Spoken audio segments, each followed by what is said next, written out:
Good morning, everyone.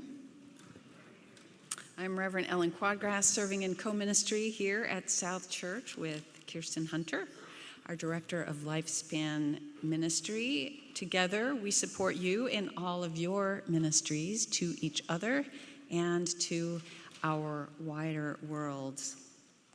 We make those gardens grow inch by inch together. I want to welcome you to this place to rest your spirit if it needs rest, to connect if your heart longs for connection, and to challenge yourself to take risks and grow in ways that your spirit yearns to grow. This is a place to find your center, begin again to live the values that you hold dear. It is good to be together. Welcome to everyone online. I told Connie Fryermuth I would wink at her, so I just did that. I'm winking at all of you online. I'll wink at all of you in the sanctuary, too. I didn't think it would be so obvious, so I had to tell you. Oh my gosh, it's good to be here. If this is your first or second time with us, a special welcome to you. There are green cards in many pews, or I believe there's a QR code in your order of service if you want to sign up for our newsletter. We have large print hymnals in the back and assistive listening devices. The ushers can help you with either one of these. And right after our Time for All Ages, if this is your first time, we invite you to accompany your young person downstairs and sign them in for RE, religious education classes. I want to acknowledge and thank everyone who is part of the service today. Chris Kiper, our worship associate, part of an amazing team of 8 fellow worship leaders, South Church folk who we heard sing so beautifully, offering our music, which, by the way, I did not know this until yesterday. There was a special request from the winner of the auction item for 2 South Church folk hymns, and that was from Charlotte Ramsey. Thank you, Charlotte,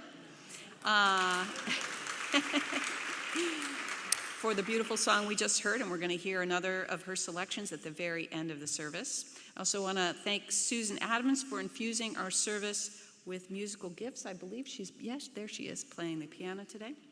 And Cathy Okhuysen also offering music. Jen DDB, Del Deo-Barry will offer our Time for All Ages.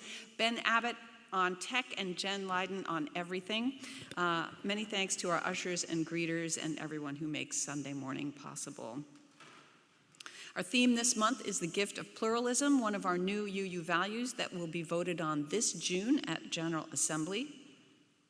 Pluralism, described in this new revision, is an invitation to celebrate that we are all sacred beings, diverse in culture, experience, and theology, to covenant to learn from one another in our free and responsible search for truth and meaning, and to embrace our differences and commonalities with love, curiosity, and respect. Pluralism is an invitation to pivot from the either or, us and them, this or that thinking, and hold layers of complexity, recognizing that two or more things can be true at the same time, and that we can learn from dissonance between contradictory sets of ideas and imagine ways they can coexist within ourselves or among ourselves.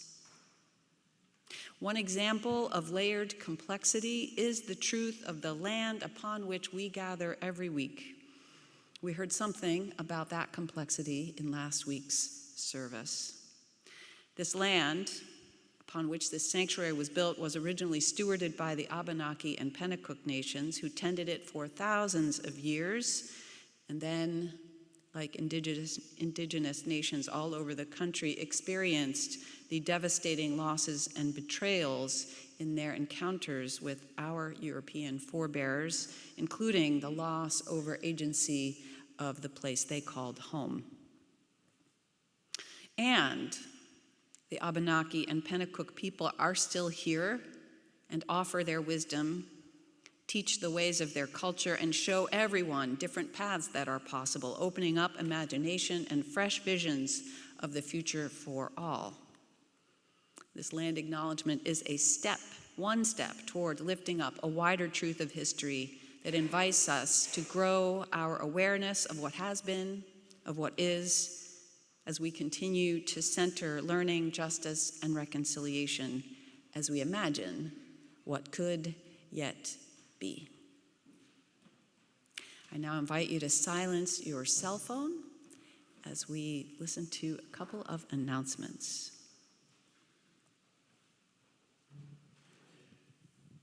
Good morning. So June 2nd is going to be a big day here. We have our bridging worship, which is a beloved South Church tradition where we acknowledge our high school seniors who are graduating into their next stage of life. We celebrate all of our kids who are completing another year of growing and learning awesome things. And we celebrate everyone who's experiencing transitions this year. So we have bridging worship. Also that day, we have a book sale that our senior youth has been collecting 1 billion books for. I think literally we counted 1 billion. So that will happen on that day also, and the endowment committee is holding a Happy Birthday South Church luncheon because our building is 200 years old this year. So that day there will also be a birthday party for all of us in this building. So please try to be here on June 2nd. And we have a couple other announcements. Hi, I'm Robin Schnell, one of legions of volunteers for the Pocket Garden Tour, and we are at phase 3. We're looking for volunteers for Day of Jobs. So that's sitting in the gardens, baking cookies, helping with the after party. If you're sitting in one of the gardens, you get to go to a party afterwards, and it's a great party. You can read about this, in your order of service. And they're handy QR codes, but if you hate those, you can go downstairs and talk to human beings at a table. And you can also buy tickets. These things are the tickets. Very valuable, 25 bucks a piece, 30 day of. So go down and get them now so you don't have to wait in line. Good morning, everybody. I'm Brad Landon. Quick note, the South Church Pride group is doing a get-together at Hearth food garden after church today. It's an attempt to find another way for people who are new or visiting and don't know each other. And we had some feedback that wasn't working as well in the coffee hour, so we're trying this anyhow. So everybody, the reason I'm wearing a bow tie, this Kente cloth bow tie, is you can find me in that place. I'll be over there and with some other people. Thank you. And final announcement, there's still a handful of flowering plants left from the Senior Youth Plant Sale. Those are available downstairs during social hour today. You can see Tim Bryant, our beloved Senior Youth Advisor, if you are interested in buying one of those.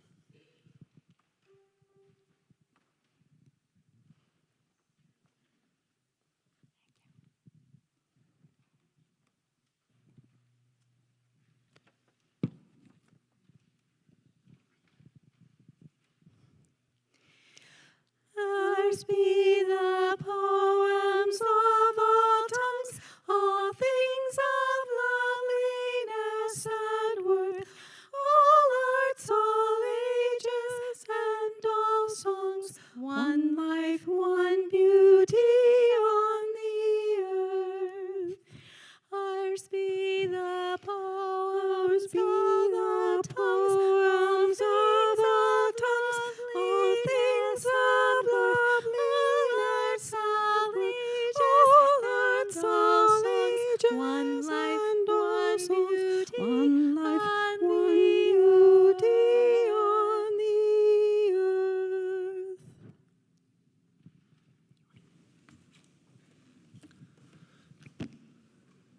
Good morning.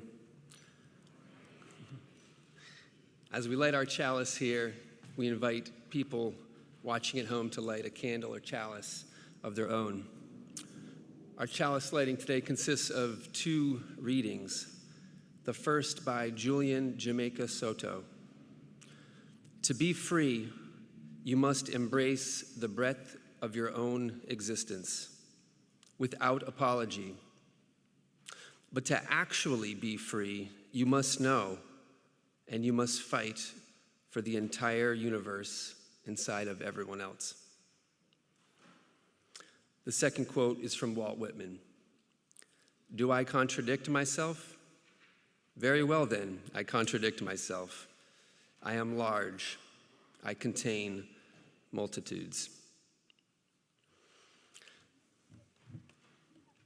Please rise in body or in spirit and join me in reciting the mission statement printed in your order of service. At South Church, we nurture spiritual growth through worship, learning, and community.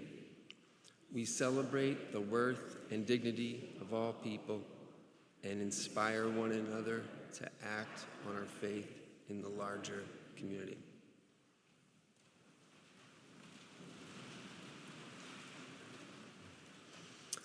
This week, I met up with Reverend Ellen, and she challenged me to think about personal pluralism. The idea that each of us contains varied identities that make up who we are. And I was reminded of this meditation concept that I've learned about called the unification of discriminating mind. That we naturally experience all these unconscious little subminds within ourselves with conflicting intentions and often opposing viewpoints, all within this thing we call ourself. And that through dedicated practice, we can find consensus among these subminds, thus unifying them. Trust me, my mind is definitely not unified yet. But it feels like investigating these little subminds, these various parts of our identities, allows us to understand ourselves better. And 2 things strike me as significant. First, it's fascinating that within me, I can identify with seemingly opposite ideas depending on the situation, depending on the time of day, how much I've had to eat, the text message I just received, or all the events leading up to that moment. And secondly, it's wild that while I have all this divergence going on in myself, I also have to go out in the world and relate to all of you who have all this divergence going on in yourselves. I picture all these parts of my identity as various spectrums. Sometimes I'm on the risky end of the spectrum, sometimes on the more cautious end. Sometimes I'm on the self-protecting end. Sometimes I allow myself to be more vulnerable. Sometimes I want the energy of other people. Sometimes I just want to be left alone. Part of me relates to feminine intelligence. Part of me relates to masculine strength. Part of me feels like the ancestor of oppressors. And part of me feels like a fresh, separate lineage. I'm a parent and a caregiver, and also a kid in a grown-up's body. I want universal health care, and I also wonder how large governments should be. I desire wealth, while I despise wealth. I celebrate the beauty of the natural world, while I curse ice storms, ticks, and poison ivy. I'm a confident professional and an insecure amateur. I'm an accomplice to global aggression and also someone who just happens to live here. I am nothing to the universe, and I'm the only thing I can prove actually exists. So while all that's going on in my head and heart, I also have to figure out how to relate to everyone else who have that going on in their head, in their hearts. A few weeks ago, my son asked me if I could explain how a manual stick-shift car works. I lied to him. I said, yes, I could. I don't really know how it works, but I did my best. I told him you have to be in different gears depending on the situation. You need to be in first gear to get started, fifth gear on the highway, reverse for going backwards. And he asked me, can you just switch gears whenever you want? Which led to my expert tutorial on the clutch pedal. I don't know much about it, but the motor is always running. It never stops churning. But the clutch lets you take a time out. It disengages the transmission. It pauses the vector of energy. It gives you a moment to feel which gear is best suited for the moment. And when you're ready, it allows you to bring the transmission and the engine together in harmony to the same beat at the right time. If our multitude of identities are the gears and the motor is our perpetual relationships with others, then the clutch is our leverage, the action we can take to reset our perspective, reflect on the meaning of the moment, and engage with a compassionate and open mind. Please rise in body or in spirit for our opening hymn. This is my song, number 159.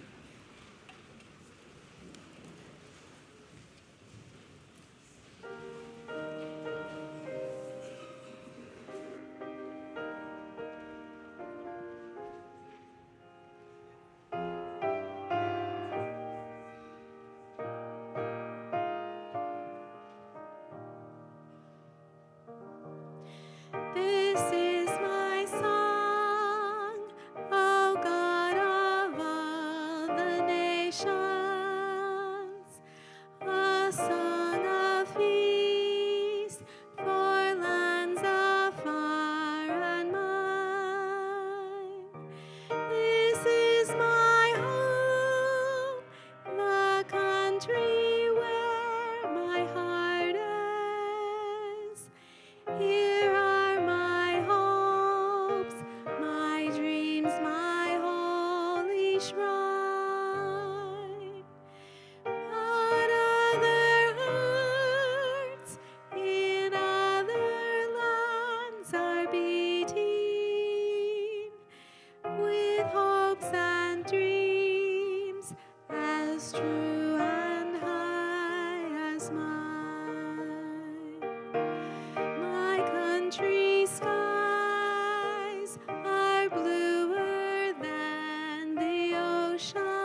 Oh, some of you already know what to do.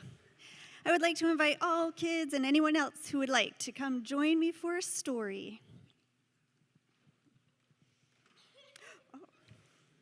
And get as close as you'd like.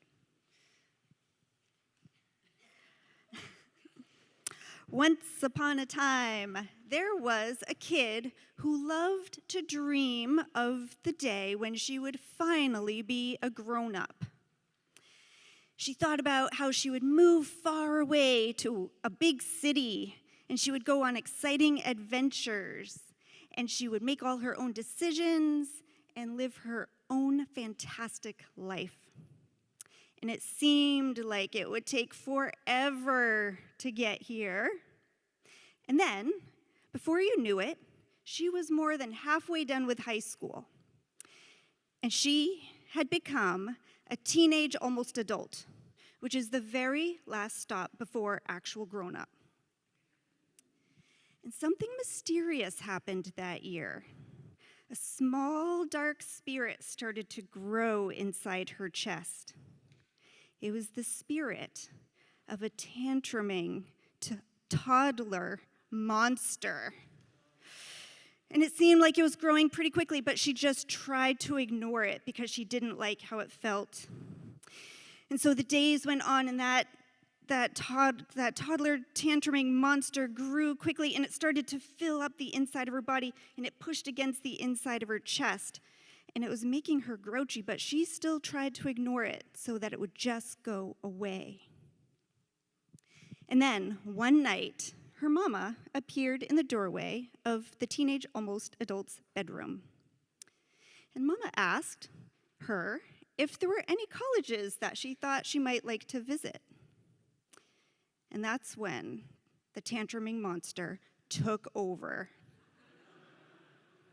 It made the teenage almost adult stomp her feet and shake her fists and scrunch up her face, and she couldn't get any actual words out, just like scary toddler sounds. Ugh! Ugh! Well, Mama was surprised by this. She hadn't seen this from her daughter before, at least not in 12 or 15 years. And Mama didn't know what to do, so she just turned around and tiptoed away. And so everybody got some sleep that night, and then they went to school and work. And the next evening, the teenage almost adult was in her bedroom. Mama stopped by, and she asked, "How was school today?" And that tantruming monster took over again, and the teenage almost adult stomped her feet and shook her fists and made angry sounds. Bless you. And this time, Mama was upset because Mama didn't know what she had done to get this kind of angry response from her daughter. And so she made angry sounds right back at her. And you can probably imagine that didn't go so well. And they turned away from each other and marched off. And that was it for that night.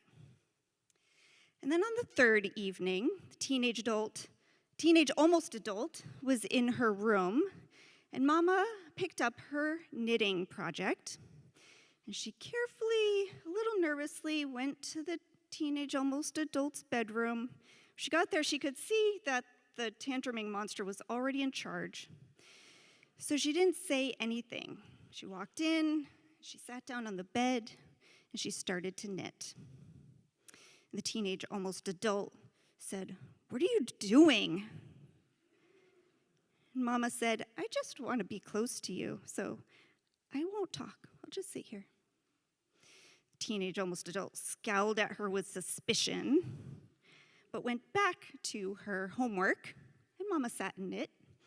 And they did that in silence for a little while. And then, eventually, the teenage almost adult gave one stomp. And she said, "I want to move far away and do exciting things and have my own special life. But I also want to stay right here. I want to stay here. This isn't about anybody in particular."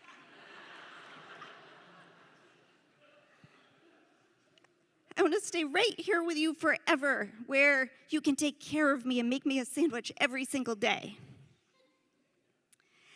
And then this magic sparkly wave came into the bedroom, and it swept through the teenage, almost adult's body, and it took that tantruming monster right out through the window.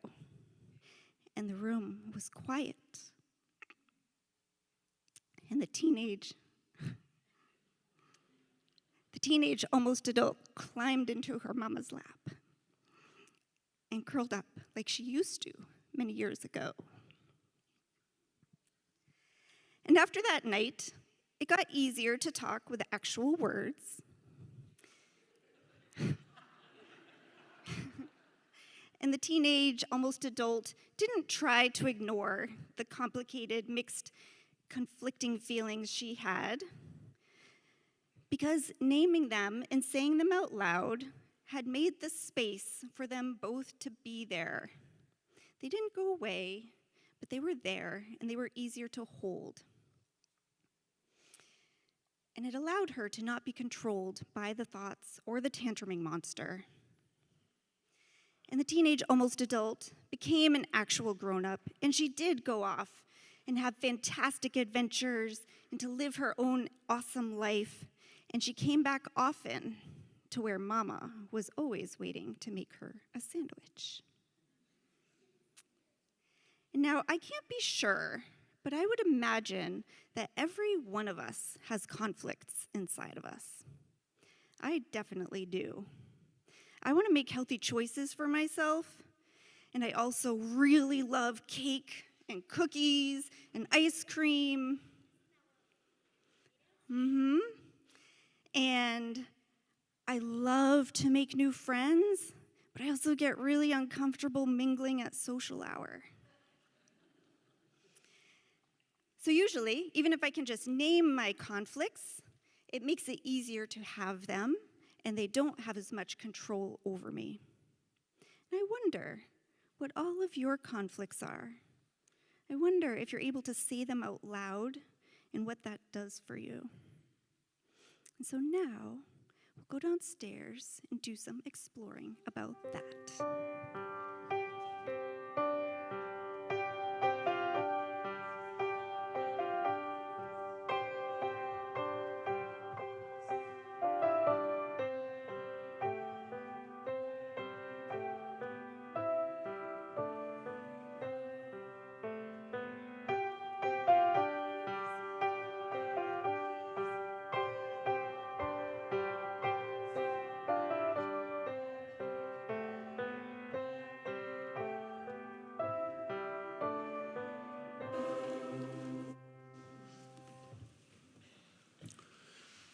During the month of May, our collection will be shared with NAMI NH. NAMI New Hampshire is a grassroots organization working to improve the quality of life for all by providing support, education, and advocacy for people affected by mental illness and suicide. Comprised of a network of affiliate chapters and support groups, staff, and volunteers, NAMI NH provides information, education, and support to all families and communities affected by mental illness and suicide. Learn more at www.naminh.org. Please give as you are able. The offering will now be gratefully received.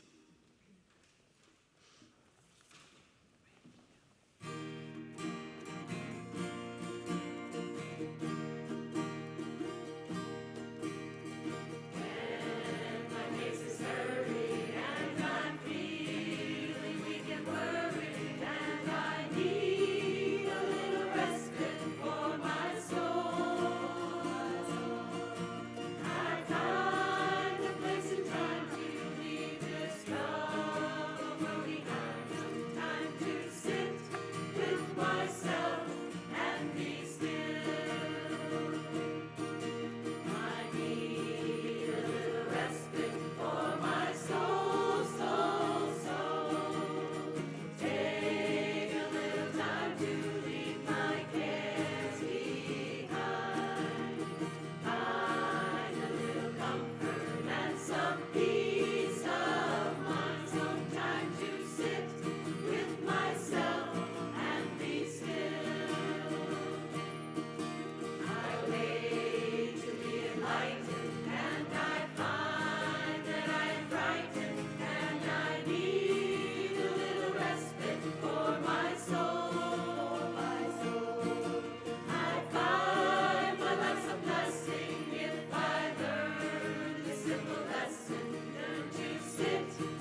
I'd like to invite us into a time of prayer and meditation.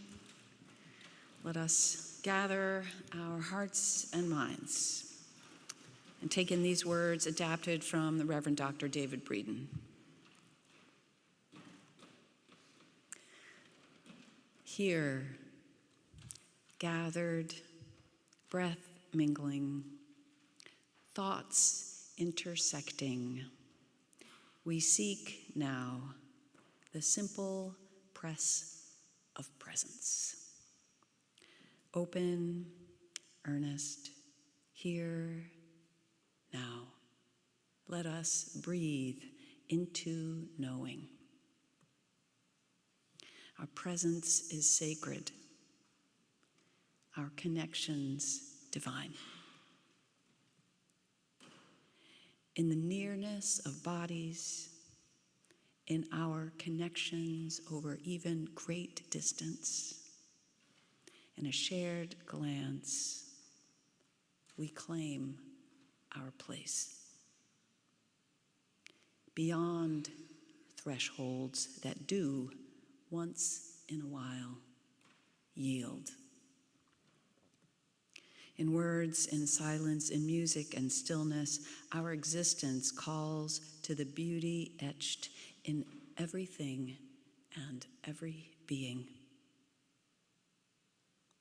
Our presence is sacred, our connections divine. Rising in wisdom, may we remember. Amen.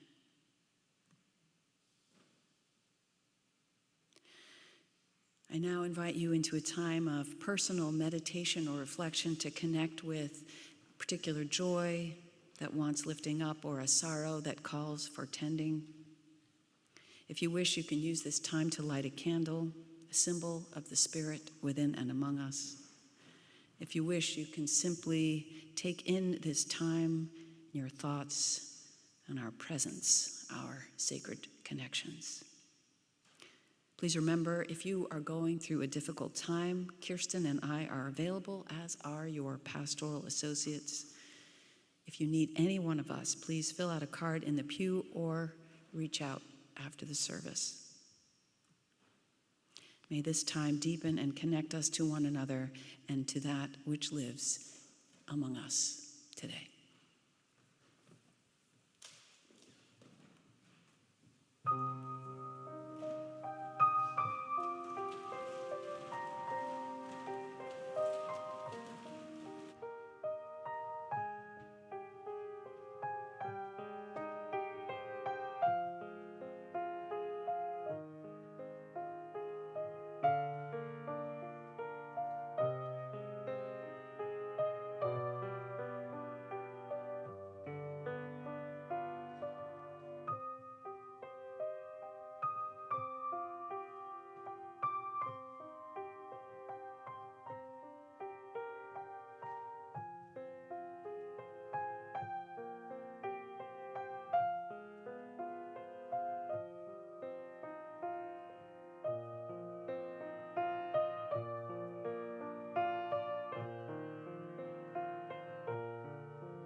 I was chatting with a couple South Churchers after service a couple weeks ago. It was the service with the UU Service Committee, we were talking about the big overarching justice challenges that they address around the world. And one person asked the poignant question, what about here? How do we bring up big, divisive topics when it's so easy to alienate one another? It's like we approach people with this, are you with me or against me kind of filter. It felt like the question for our time. How do you avoid accidentally widening the divide when you are trying to bridge it? It is a question I have been walking with ever since, including as I was leaving Trader Joe's the other day, where I glanced up and I saw a young man walking toward me in a gray emblazoned t-shirt. It said something, something liberal. I couldn't quite make it out, but my first thought was, that's nice. As he came closer, I looked again and saw it said 0% liberal. And my second thought was, that's not so nice. After he walked past me, my last thought was, maybe I should order a bunch of t-shirts that say 100% liberal and sell them outside Trader Joe's. But that also wasn't super nice, and would not have helped with that question I was holding about how to avoid alienating one another. But he started it.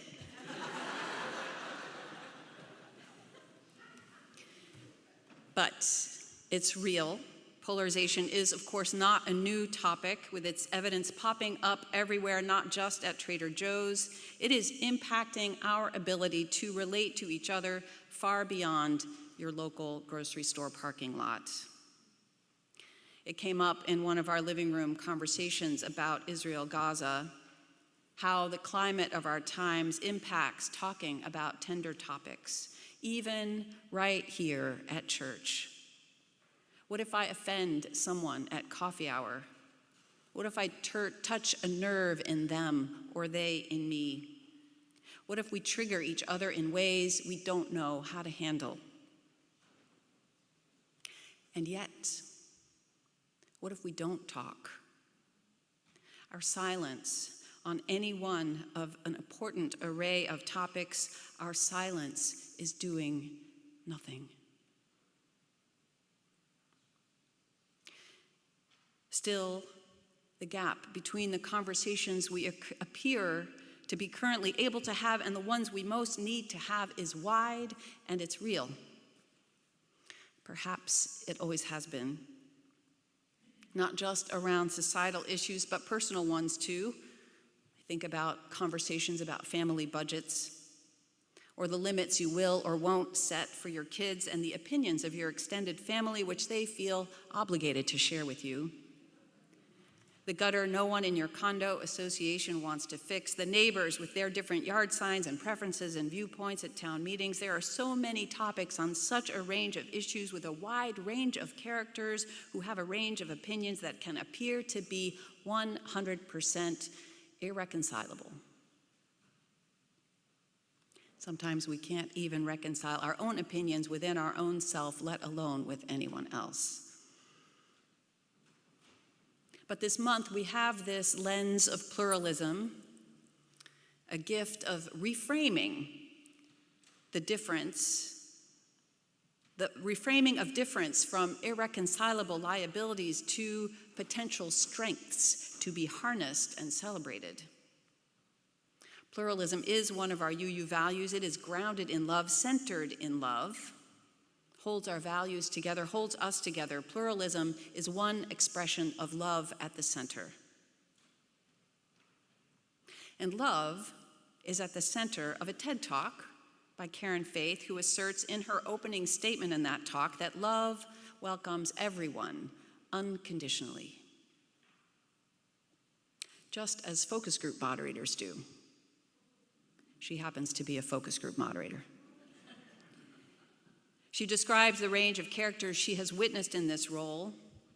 There's the shy one, the chatty one, the grumpy one that doesn't want to do any of the exercises, the excited mom with a notebook who wants to get an A+ in all the exercises, the student who lied on the intake because they need the money, the dad full of jokes who can't read the room, and usually one ex-military guy who keeps staring at the two-way mirror suspiciously. It's a situation where a group of people who would otherwise never meet have a chance to share their perspectives, and it's her job as moderator, she said, to make sure they all get heard. It's not quite a classroom, it's not group therapy, and while the community feel has some elements of spirituality, it is not a spiritual experience, except for her. Because moderating rooms of strange and difficult voices is what taught her, she said, to welcome all the strange and difficult parts of herself. She starts every morning meditation with the same opening she uses as a focus group moderator. Thanks, everyone, for being here. Your input is valued. I'm going to hear from each of you. I'm going to give you each a chance to speak. Just do your best to be completely present and honest, and try to make any requests reasonable. And maybe that's where we all need to begin, when imagining difficult conversations is with the self and all the strange and interesting renegades we might just find in here, all the reasonable and unreasonable requests that get offered up to us in our morning meditation or any time during the day, and all the irreconcilable differences we find within us, imagining how we can handle that form of plurality.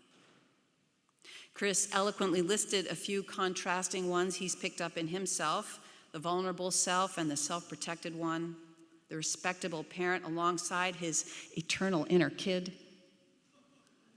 the nature lover and the hater of ticks and poison ivy. I am with you on that one, Chris. How do you always deal with the both and? I like the analogy Chris offered: loosen the gears, reflect on the moment, re-engage with compassion. I like to think I do that. Pause, sometimes change gears and maybe meditate, maybe write, maybe come to worship services like this one. And I manage to sort out most of my loose ends most of the time.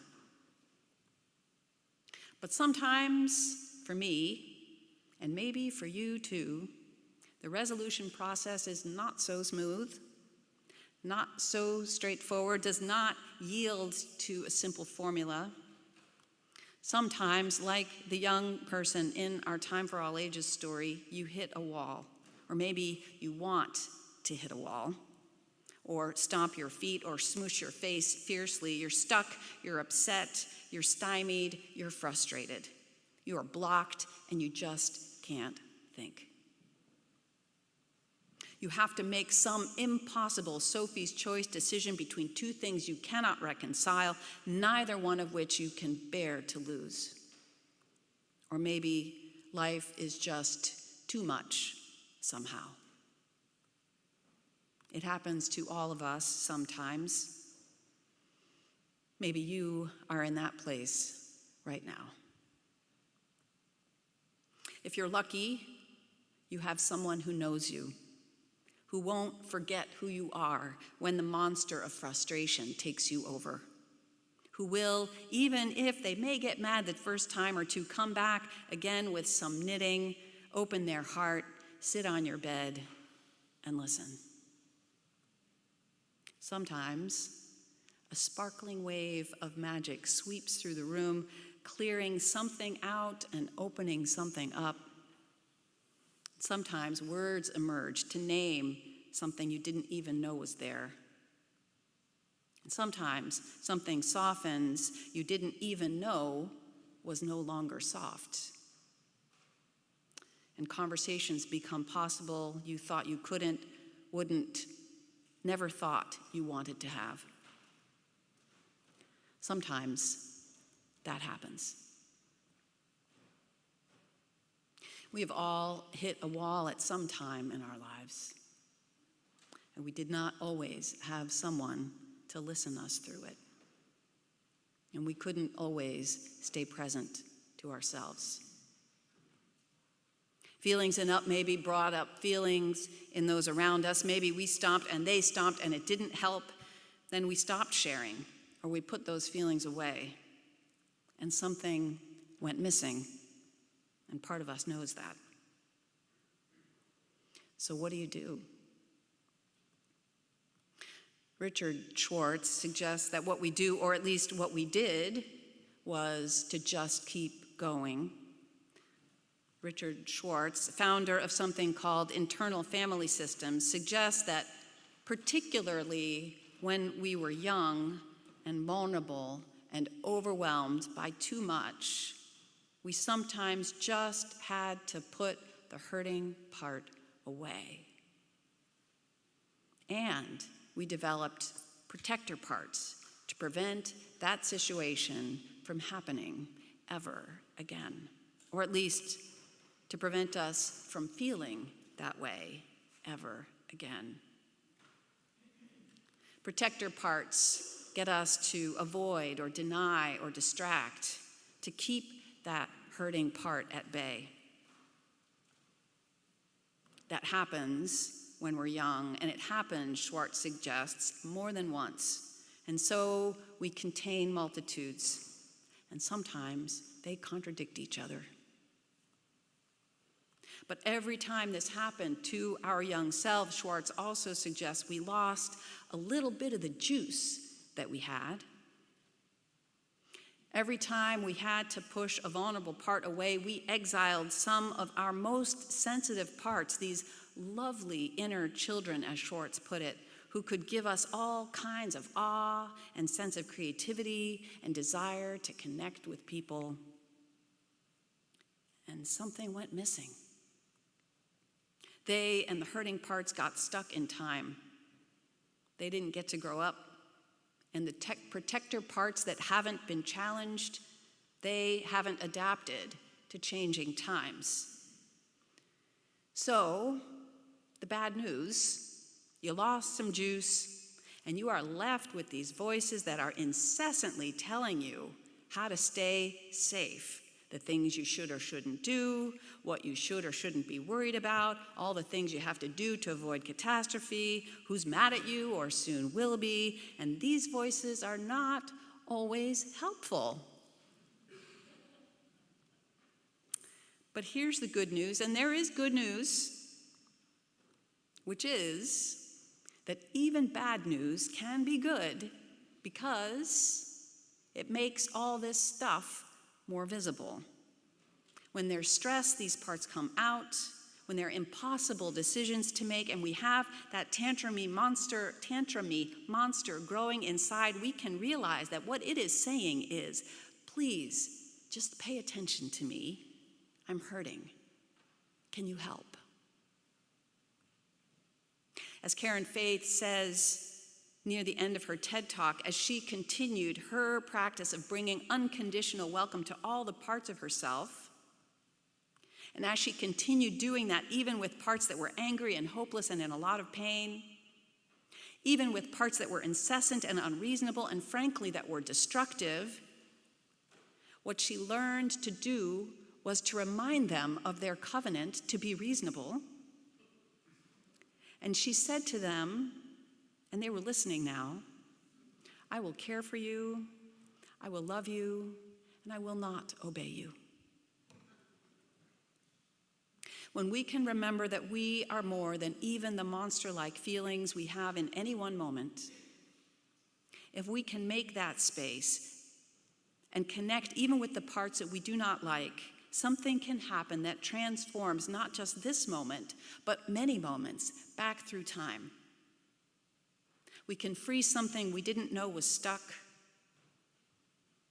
articulate something that frees us, and find wholeness, creativity, and connection we didn't know we had lost. Something that was broken for a long, long time is suddenly whole.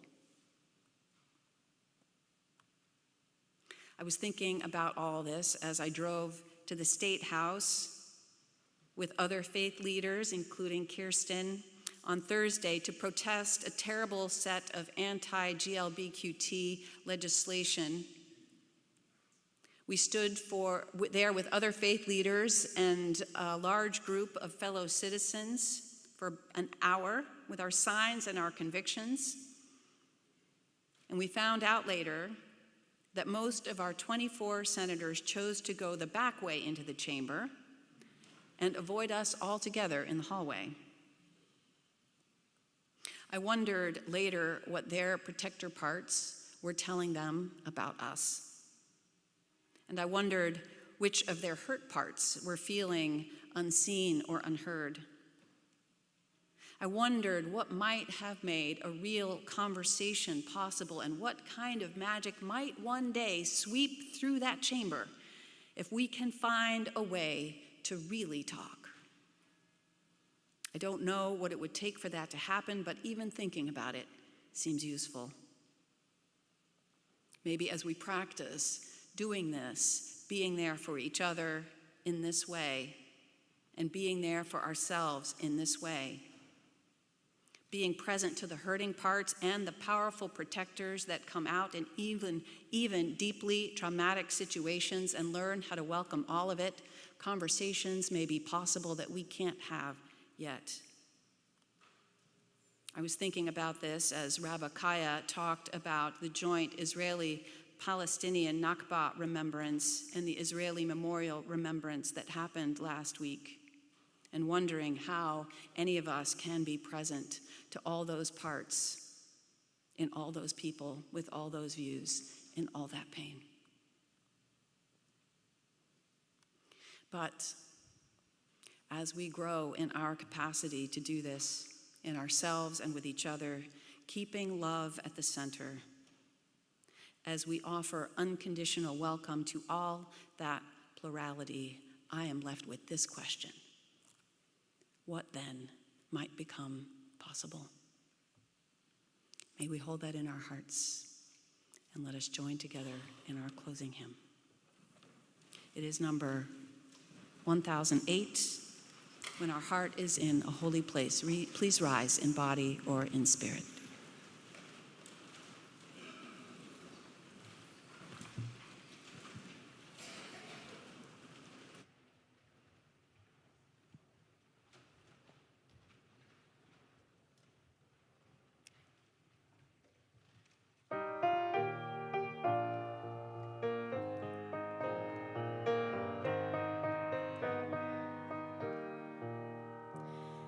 When our heart is in a holy place, when our heart is in a holy place, we are blessed with love and amazing grace. When our heart is in a holy place, when we trust the wisdom in each of us, every color, every creed and kind, and we see our faces in each other's eyes.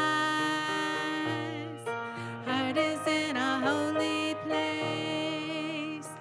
When our heart is in a holy place, when our heart is in a holy place, we are blessed with love and amazing grace.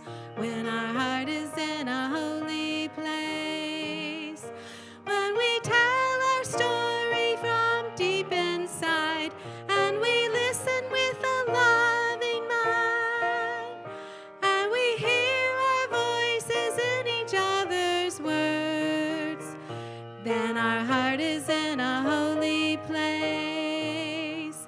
When our heart is in a holy place, when our heart is in a holy place, we are blessed with love and amazing grace. When our heart is in a holy place, when we share the silence of sacred space, and the God of our heart stirs within, and we feel when our heart is in a holy place, we are blessed with love and amazing grace.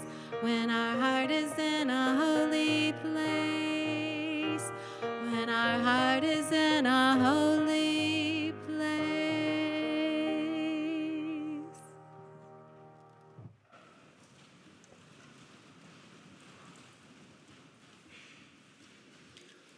We extinguish this flame, but not the light of truth, the warmth of community, or the fire of commitment. These we carry in our hearts until we are together again.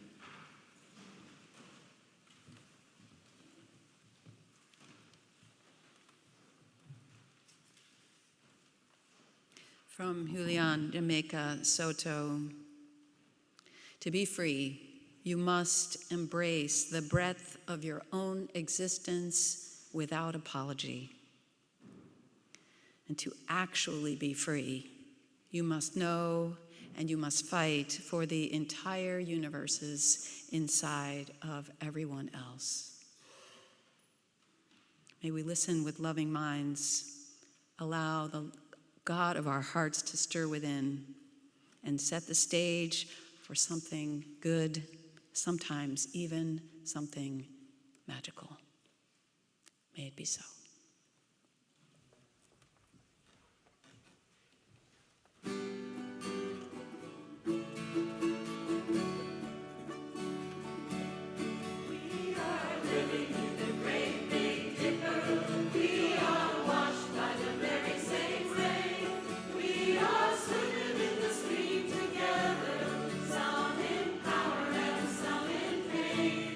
We can worship this ground we walk on.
she's even gonna use a clock under here.